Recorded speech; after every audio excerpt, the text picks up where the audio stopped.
오늘 말씀 에스겔 21장에서 23장까지 세 장의 말씀입니다. 21장은 여호와의 칼이라는 제목이 거기 이제 적혀 있는데, 여호와의 칼은 무엇을 의미할까? 여러분, 칼로 이렇게 주부들은 요리를 많이 하시잖아요. 칼은 어떤 비유로 지금 쓰였을까 생각을 해보면, 예리하다. 그렇죠? 예리한. 무얼 이렇게 잘라낼 때 쓰잖아요. 고기 같은 거 이렇게 손질할 때 여러분 이게 비계 이렇게 손질하고 할 때 잘 드는 칼로 이렇게 아주 정확하게, 그렇죠? 자녀에게 또 우리 식구가 안 좋은 거 먹으면 안 되니까 그것을 정성껏 이렇게 칼로, 예리한 칼로, 그렇죠? 하나님이 지금 하나님의 칼로 그렇게 유다를 제하시겠다. 지금 그렇게 비유로 말씀하고 계십니다. 자, 그 정도로 하고 21장은 넘어가겠습니다. 본문 내용 자체는 이렇게 자세히 풀어져 있어가지고 그렇게 어렵지 않은 것 같습니다. 자, 22장 이제 1절 후에 벌받을 예루살렘이라고 했는데, 내용들이 지금 너무 많이 나와 있어요. 2절 보면은 이 피 흘린 성읍을 심판하려느냐? 그리하려거든 자기의 모든 가증한 일을 그들이 알게 하라. 그러니까 그러면서 이제 이스라엘 유다가 지금 행했던 가증한 일, 하나님 앞에 역겨운 일들을 지금 이제 3절부터 지금 쭉 적어 나가고 있어요. 약 12절까지. 그리고 막 뒤엉켜 있어요. 그래서 그걸 잠깐 정리를 해보면 3절 하반절 보면은 우상을 만들어 스스로 더럽게 했다. 그렇죠? 그러니까 지금 하나님 앞에 가증한 일이 뭐였냐? 우상을 섬긴 거였어요. 4절에도 나오죠. 4절에도. 그렇죠? 네가 흘린 피로 말미암아 죄가 있고 네가 만든 우상으로 말미암아 스스로 더럽혀졌다. 더럽혀진 이유가 다른 데 있지 않고, 외부에 있지 않고, 세상에 있지 않고, 너 스스로 네가 우상을 만들어 더럽혀졌다. 맞는 것 같지 않습니까, 여러분? 나를 더럽히는 것이 밖에 있지 않아요. 내 안에 내가 나를 더럽히고 있는 것을 정말 보게 됩니다. 그렇게 우상 얘기가 3절, 4절에 나오고 8절, 9절에도 우상에 대한 얘기가 나오는데, 8절도 보세요. 너는 나의 성물을 업신여겼으며 나의 안식일을 더럽혔다. 이것도 지금 종교적인 지금 타락을 이야기하는 거예요. 3, 4절에 우상과 함께, 그렇죠? 하나님의 성물, 그러니까 율법에 나온 그러한 것들을 어겼고 또 안식일을 어겼다. 이것도 종교적인 내용을 말하는 거고, 9절도 그렇죠. 이제 율법에 제물을 어떻게 먹어야 되고 또 어떻게 해야 될 것이 나오는데, 이들이 산 위에서 제물을 먹었다. 또 그 가운데서 음행했다. 이렇게 말하는데, 이런 종교적인 타락이 있었다라고 지금 말씀을 하고, 또 두 번째는 어떤 내용인가 볼 때 도덕적 윤리적인 규범이 파괴되고 있음을 말해주는데, 7절 같이 읽겠습니다. 시작. 그들이 내 가운데에서 부모를 업신여겼으며 내 가운데에서 나그네를 학대하였으며 내 가운데에서 고아와 과부를 해하였도다. 그러니까 인간 상호 간에 그 도덕적 윤리적인 어떤 그 규범이 있었잖아요. 또 율법이 주는 그 규범이 있었는데 그것을 이제 어긴 거죠. 부모를 업신여겼고 또 나그네 고아 과부를 학대했다. 아까 이들에게 안식, 종교적인 내용에서 안식일도 나왔고 우상도 나왔잖아요. 1계명, 2계명이 나오고 안식일, 지금 3계 안식일을 그 다음에 내 이름은 망령되이 일컫지 말라. 그죠? 3계명, 지금 아까 재물 막 그렇게 먹은 거까지 따지면은 하나님의 이름을 망령되이 일컫는 거였거든요.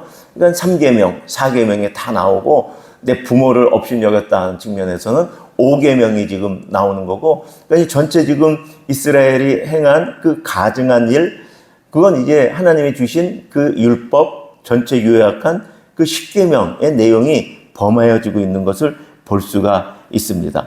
10절에도 그랬잖아요. 그렇죠? 네 가운데에 자기 아버지 하체를 드러내고, 그렇죠? 11절에 어떤 사람은 그 이웃의 아내와 가증한 일을 행하였고, 그렇죠? 어떤 사람은 그의 며느리를 더럽혀 음행했고, 또 너의 가운데 어떤 사람은 그 자매의 아버지, 또 12절 내 가운데 그렇게 이것도 지금 내 이웃의 집을 탐내는 것 그대로죠. 그렇죠? 내 이웃의 집에 탐낼 거 가장 탐내고 싶은 것이 내 이웃의 여인을 그렇게 하는 것을 또 말씀하고 있고, 12절 보면은 경제적인 내용을 볼 수가 있는데, 12절 내 가운데에 피를 흘리려고 뇌물을 받는 자도 있었으며 내게 변동과 이자를 받으며 이익을 탐하여 이웃을 속여 빼앗으며, 그렇죠? 이웃을 속여 빼앗고 하는 것들이 십계명에 그대로 있는 그러한 내용들. 간음하지 말라, 내 이웃을 속여 그것을 탐내지 마라. 그리고 또 그러한 십계명의 내용이 지금 다 있습니다. 십계명은 참 너무 간단한 것 같지만 가만히 내용을 보면 지금 이 시대에도 우리에게 그대로 적용되는 그 말씀입니다. 그것으로 예루살렘이 벌을 받는 것이지 다른 내용 가지고 하나님이 책망하지 않으셔요. 그 내용 갖고 책망하시는 것이지. 우리의 삶도 그렇죠, 뭐. 그렇죠? 자, 그래서 17절에 보면 이제 그 이스라엘이 심판을 받게 되는 것이 22절까지 나오는데, 풀무불 있잖아. 쇠를 막 그 전에 재련하는 녹이는 대장간이 있으면 그렇게 밑에서 막 불을 쇠를 녹이려면 뭐 1000도가 넘는 온도거든요. 그렇죠. 그런 게 이제 강렬한 풀무불 18절 그렇죠. 풀무불 가운데에 이제 녹이겠다라고 말하는데, 그 심판의 맹렬함을 지금 알려주는 거고, 그런데 그 지금 앞에 있는 그 예루살렘 성, 그 다음에 유다의 백성들이 뭐로 비유되냐 하면 찌꺼기라고 비유해요. 18절 같이 읽을까요? 시작. 인자야, 이스라엘 족속이 내게 찌꺼기가 되었다. 이스라엘 족속이 사실 은이나 금 같았을 수 있어요. 근데 하나님 말씀하시는 건 뭐예요? 내게 찌꺼기라는 거예요.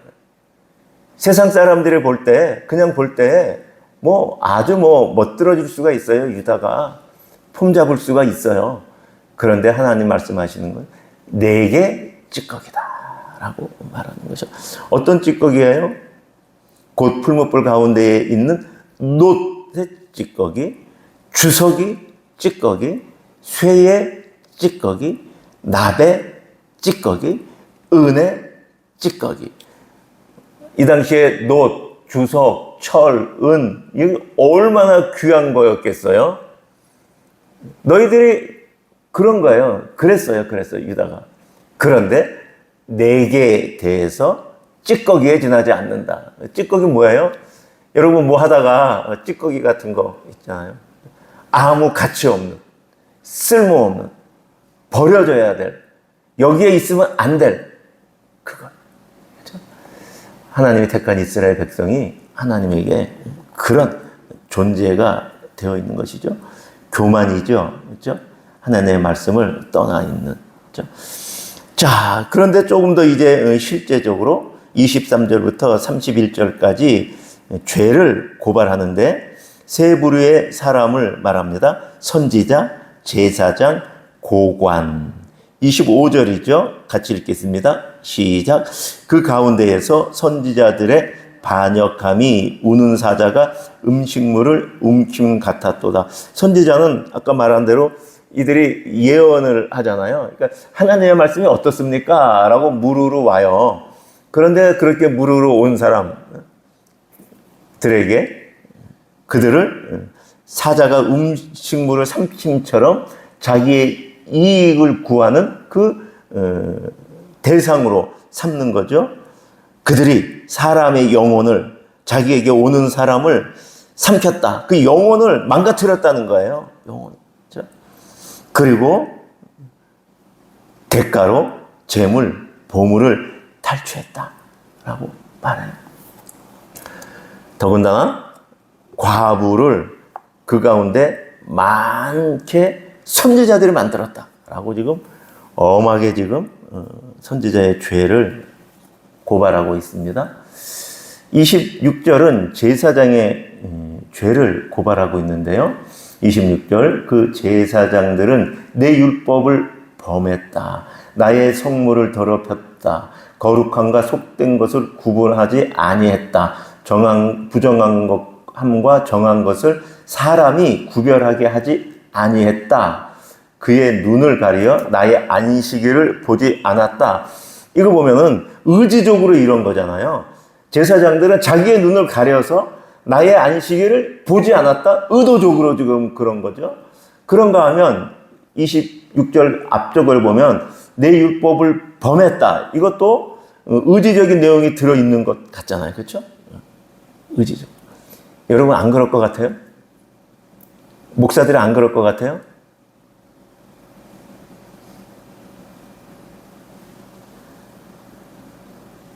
이건 지금 2700년 전의 얘기가 아니고요. 지금 얘기예요. 하나님이 지금 우리에게 들으라고 말씀하시는. 목사들이 이거 읽고 들으라고 하는 말씀. 아까 선지자의 내용 마찬가지로. 그런데 의지적으로도 그러는데 보세요. 26절. 그 제사장들은 내 율법을 범하였어요. 나의 성물을 더럽혔고 거룩함과 속된 것을 구분하지 아니하였고, 그렇죠? 의지적이잖아요. 아는데 그렇게 했다는 거잖아요. 그렇죠? 그리고 부정함과 정한 것을 사람이 구별하게 하지. 그러니까 백성들이 정한 거, 부정한 거, 이것을 구별할 수 있게 해줘야 되는데 그렇지 아니했다. 여러분, 우리가 로마 카톨릭을 비판하잖아요. 과거에 로마 카톨릭이 갖고 있는 성경책이 어떤 책이었어요? 벌게이트 번역. 이 성경이 번역본이 많이 있어요. 저희도 지금 개정개혁판이잖아요. 그렇죠? 뭐 공동 번역도 있고 현대인의 성경도 있고, 사실 미국은 많은 성경을 예배 시간에 같이 써요. 다 본문이 다르는데 그래도 그 나라는 이상 안 해요. 그렇게 다 받아들여요. 우리나라는 만약에 이렇게 개정개혁을 읽고 있는데 이 사람이 읽자 그랬을 때 새 번역으로 읽고 있으면 막 이래요. 뭐야 지금? 아무 상관이 없는 건데도. 쉽게 말하면. 그래서 우리나라가 획일화되어 있어요. 제가 한 10년 전인가요? 화평교회라는 데서 우리 노회가 모였는데 여전도회 모임에 제가 뭐 때문에 갔어요. 노회 어떤 그 위원으로 맡아가지고 가서 이렇게 하는데 그때가 이제 막 사도신경이 새 번역이 있고 가급게 있고 막 그랬어요. 근데 여전도회 연합회였어요. 맞아요. 예, 사도신경 하겠습니다. 그러고 어떤 걸로 하자는 말이 안 하고 그냥 했어요. 그랬더니 새 번역하고 막 두 가지가 막 이렇게 했어요. 그랬더니 그 중에 왕 대신 여전도회 회장, 그건 이제 뭐 고참 아주, 그 예배 시간인데 사도신경 가는데 이거 뭐 하는 거야? 막 그러더라고요. 근데 제가 놀래갖고 본인이 뭐 하는 거야 지금? 번역본 이걸로 우리가 고백하든 저걸로 고백하든 아무 상관이 없는데, 근데 제가 지금 이게 카톨릭은 벌게이트 번역을 이제, 근데 그게 라틴어로 되는 거예요.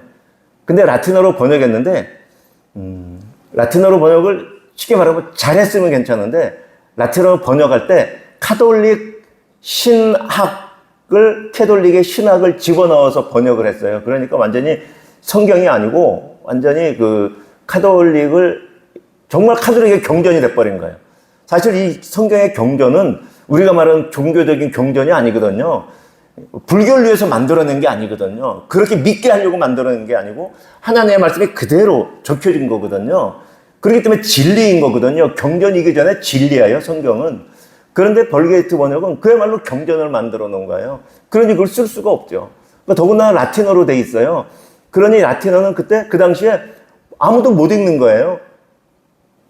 캐톨릭의 사제들이 그걸 읽고 이렇게 설교를 해야 되는데 그거조차도 사제들도 못 읽어요. 그거를 라틴어를 그거 갖고 한 거잖아요.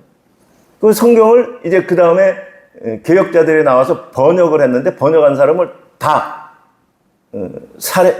처형한 거 아니에요? 십자가에 매달아 뭐 어마어마한 사람들이 그렇게 희생됐죠. 그렇죠? 지금 그 얘기예요. 지금 제사장들은 부정함과 정한 것을 사람이 구별하게 하지 아니했다. 지금. 그런데 개혁 신학에서 캐톨릭을 비판할 때 또 이제 이런 비판을 하죠. 어떻게 교황 한 사람의 성경을 해석하는데 교황이 말하면 그게 그 본문에 해석한 의미가 되는 거예요. 하나님이 그 본문을 어떻게 의미했냐는 상관없이 이건 이런 뜻이야 라고 교황이 하면 그것이 성경보다 해석하는 우위의 권위가 생겨서 그 교황이 최고의 권위가 있는. 근데 이제 한 100년, 200년 지난 다음에 종교개혁이 일어난 다음에 캐톨릭에서 이렇게 말하는 거예요. 그래, 우리는 교황이 한 명이야. 너희는 근데 교황이 목사 수만큼 있구나. 그렇게 말하. 목사들이 교황이 되어 그렇게 교회를 잘못 인도하고 있는 것을 캐톨릭이 비판하는 그러한 그러한 모습이 지금 개신교의 모습이고, 그래서 개신교는 그것을 또 비관하고 그러자고 하는 것이 아니라 항상 우리가 그런 줄 알아 매일 하나님 앞에 무릎 꿇고 하나님의 얼굴을 구하지 않으면 그 가면을 쓸 수밖에 없고, 그렇게 종교 행위, 그야말로 종교 행위를 하지 않을 수 없게 되는 것이죠. 그 제사장들을 말하고, 다시 이제 27절에 그 가운데에 그 고관들은 음식을 삼키는 일이다. 그렇죠? 그러니까 지금 선지자, 제사장, 고관, 백성을 이끌어가는 이 무리가 다 그렇다는 거예요, 지금. 그런데 고관들은 음식을 삼키는 일인데, 아까 25절에 선지자들은 우는 사자인데 음식물을 우는 사자잖아요. 그렇죠? 그러니까 지금 한패가 되어서 같이 짝짝꿍으로 지금 같이 지금 백성들의 피를 빠는 거고 백성들을 먹이로 삼는 거죠. 27절. 그 가운데 그 고관들은 음식물을 삼키는 일이 같아서 불의한 이익을 얻으려고 피를 흘려 영혼을 멸한다. 백성들의 영혼.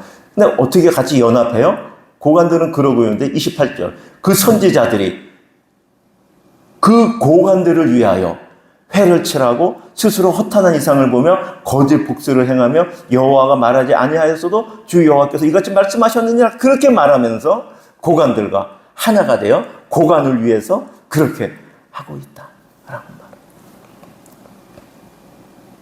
29절 같이 읽겠습니다. 시작. 이 땅 백성은 포악하고 강탈을 일삼고 가난하고 궁핍한 자를 압제하고 나그네를 부당하게 학대하였다. 이 땅의 백성들은 위에서 말하는 지금 이 세 사람이에요. 고관, 선지자, 제사장. 그 백성들을 말하는 게 아니고 그들은 포악하고 강탈을 일삼고 가난하고 궁핍한 백성들 압제하고, 그렇죠?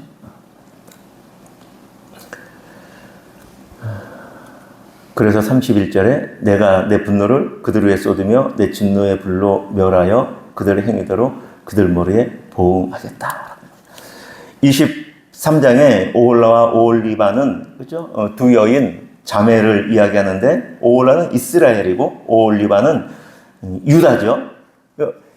지금 오홀라가 지금 이스라엘인데 이스라엘의 우상 숭배 때문에 아수르에게 멸망했잖아요. 근데 한때는 아람이 공격했을 때 이스라엘이 아수르를 불러와서 공격했거든요. 그러니까 아람이 바로 자기네 북쪽에 있으니까 공격을 하니까 이들이 그 또 북쪽에 있는 아수르를 불러서 이제 조공을 바치고 아람을 공격하게끔 해갖고 아람은 물리친 적이 있거든요. 근데 역사적인 내용들을 이제 알아야 되는 거예요. 그래서 네가 아수르를 좋아했다고 말하는 거예요. 그러면서 그렇게 정치적으로 뿐이 아니라 그렇게 관계를 맺어 그들의 우상까지 들어와서 우상을 섬기고 그들의 우상을 흠모한 그 내용들을 지금 말하는 거지. 다른 우리 말은 육체적인 그 내용이 아니라 정치적, 종교적인 그 행위들을 그대로 가지고 왔다. 그래서 네가 좋아하는 아수르에게 북이스라엘이 멸망했다. 그 얘기를 하고 있는 거고. 그런데 그것을 보고 유다, 너는 돌이켜야 되는데 너는 그걸 보고 더하니 이거를 어떻게 하면 좋겠느냐? 하나님이 한탄하시죠? 11절 말씀이죠. 보세요. 그하고 오홀리바가 그것을 남유다 보고도 그의 형보다 음욕이 더하여 그의 형의 간음함보다 그 간음이 더하고 그의 형보다 더 부패하고 종교적으로 그 다음에 사회적으로 경제적으로 북이스라엘보다 더 이러고 있는 거예요. 그래서 그것을 심판하시겠다 하나님 말씀하시는 것이죠. 예, 말씀을 따라 드리는 오늘의 기도 우리 같이 기도하겠습니다. 시작. 나를 하나님 나라의 백성 삼으시어 일상의 삶 가운데에서 나를 빚으시는 여호와 하나님을 경배하며 찬양하며 감사드립니다. 나의 마음을 깨뜨리시고 죄를 미워하는 마음을 주셔서 참된 회개로 주께 돌아가게 하옵소서. 주님의 백성이면서도 이방의 우상을 즐겼던 오홀라와 오홀리바의 모습이 오늘 나의 영적 상태를 비추는 거울임을 봅니다. 나의 여호와 신앙이 형식에 머물지 않게 하소서. 여호와를 올바로 알아 여호와의 말씀으로 일상을 살게 하소서. 우리의 가정과 교회가 세상과 타협하지 않고 여호와 하나님의 거룩함을 드러내는 공동체가 되게 하옵소서. 오늘 하루도 주님의 말씀을 마음에 간직하게 하옵소서. 성령 하나님, 오늘의 일상에서의 나의 언행을 다스려 주옵소서.